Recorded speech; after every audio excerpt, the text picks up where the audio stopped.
ગોધરાના Moti Bagh party plot ખાતે મોટી સંખ્યામાં ભાજપના અગ્રણીઓ સહિત હજારો કાર્યકર્તાઓએ જશવંતસિંહનું સ્વાગત કર્યું હતું। ત્યારબાદ ડીજે અને આતશબાજી સાથે મોતીબાગથી ગોધરાના ભાજપ મધ્યસ્થ કાર્યાલય સુધી નવા ચૂંટાયેલા રાજ્યસભાના સભ્ય પહોંચ્યા હતા। જશવંતસિંહે પત્રકારો સાથે વાત કરતા જણાવ્યું કે આગામી લોકસભાની ચૂંટણીમાં જે પણ ઉમેદવાર હશે તેને જંગી લીડથી જીતાડવાનો પ્રયાસ કરવામાં આવશે।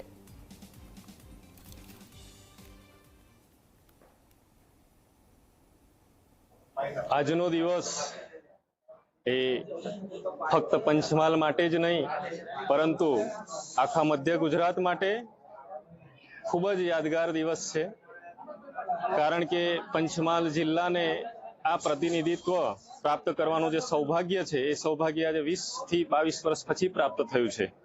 તેવા સંજોગોમાં આવનારા સમયની અંદર આપણા વિસ્તારની અંદર જે કંઈ પડતર સમસ્યાઓ છે એ સમસ્યાઓના નિરાકરણ માટે આપણા જે સિસ્ટમ છે, આપણું જે પ્રશાસન છે તેમની મદદથી એનો ઉકેલ લાવવાનો હર હંમેશા પ્રયત્ન કરીશું। સમાચારોમાં અત્યારે બસ આટલું જ। નમસ્કાર।